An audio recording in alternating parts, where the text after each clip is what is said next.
Spoštovani mediji, vse skupaj vas prav lepo pozdravljam in sem, zelo hvaležen, da ste se udeležili današnje novinarske konference. Zadnja medijska razkritja upravičeno vzbujajo skrb, da so tuji delavci prepuščeni na milost in pa na nemilost izkoriščevalskih kadrovskih agencij.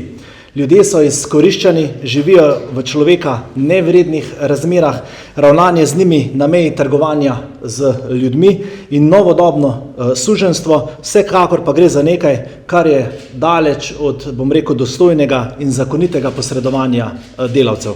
Pri nas je 150 tisoč delovno aktivnih tujcev, od leta 2021 je delež tujcev med delavci se je povečal za tretjino.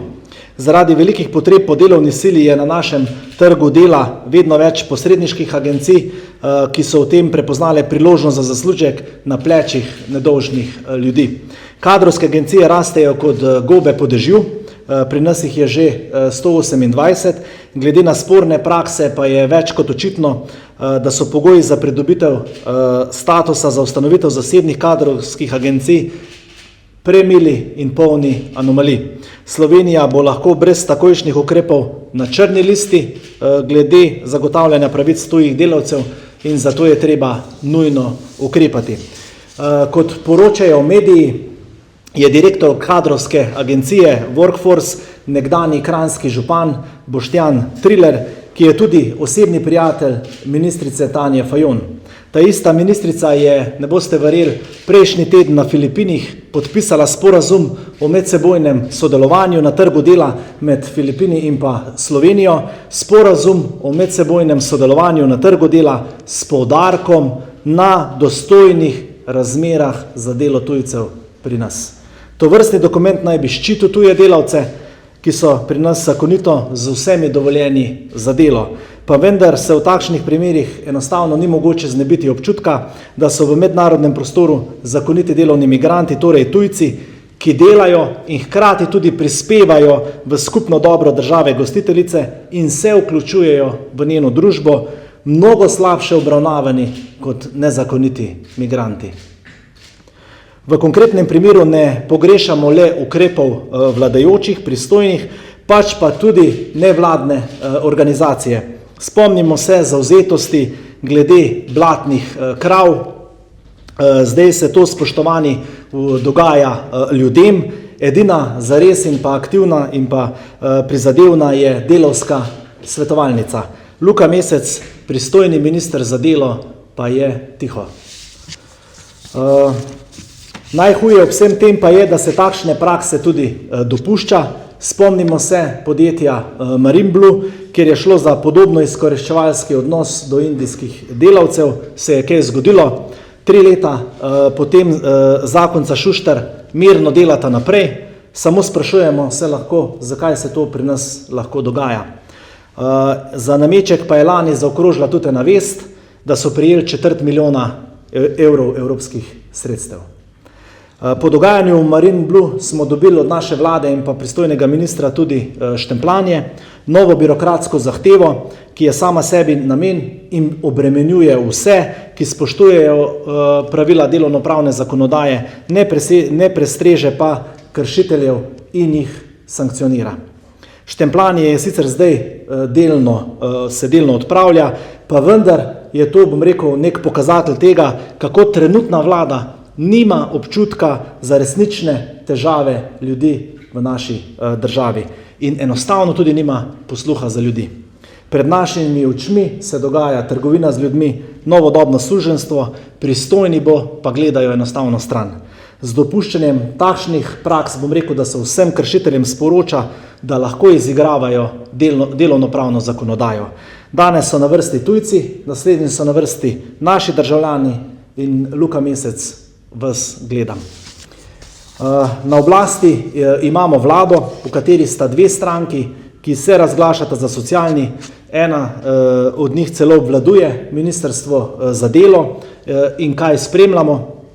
krilatice o dostojnem delu, plači, socialni varnosti, v praksi pa vedno znova in znova, bom rekel, neke nepravilnosti in odnosu do najranljivejših v naši družbi. Od zgodb tujih delavcev, spomnimo se tudi invalidskega podjetja CSS iz Škofje Loke, da ne omenjam porasta revščine in to med zaposlenimi. Kakšni so naši predlogi sklepov za nujno sejo, ki smo jo sklicali v Novi Sloveniji? Predlagamo, da odbor za delo, ministrstvo za delo naloži in pripravo tudi ustrezne zakonodaje na področju agencijskega dela, ki bo preprečilo tovrstne prakse.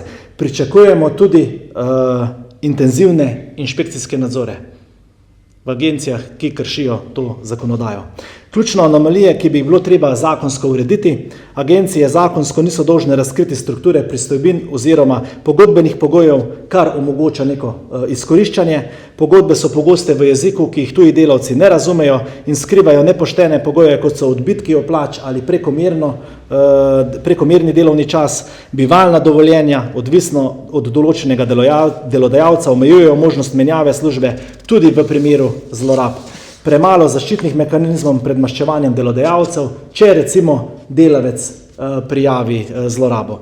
Poleg tega pa bi bilo treba ukrepiti tudi inšpektorat za delo, da lahko bolj nadzoruje izvajanje pravil, ki že veljajo, izplačevanje plač, regresa, nadurno delo in tako naprej. Želel pa bi si predvsem, da smo ljudje, da je človek človeku človek. Tu gre zahvala vsem medijem in to mislim zelo resno in iskreno, da opozarjate na takšne prakse. Samo ugibam lahko, kaj bi bilo, če takšnih razkritij ne bi bilo. Še osebno tudi en moj komentar glede podjetja CSS, da so se te zlorabe dogajale v Škofji Loki, ker so želeli to podjetje likvidirati in nekomu zelo poceni prodati. Tukaj je bila, bom rekel, zelo velika vaša vloga. Saj Luka Mesec je potem res podpisal sklep, ampak ga je podpisal pod prisilo, ker se je izgovarjal, kakšen je ta medijski pritisk. Zato si medaljo pripnite vi, spoštovani novinarji, ki odkrivate takšne zgodbe. Agencijski delavci so problem. V skoraj 3 letih ta vlada na tem področju enostavno ni naredila nič. Samo Indijce v podjetju Marinblu je zamenjala z Filipinci v podjetju Arriva. Za pridne in poštene dobimo štempljanje, vedno nove in nove davke in dajatve in birokracije, za vse ostale, za barabe pa seveda ni nobenih ovir. Za dostojno delo je treba tudi delavce dostojno plačati, delo pa se tudi mora splačati. Jaz sem povedal, sem še na voljo za kakšna vprašanja, vkolikor želite, lahko tudi odgovorim na to.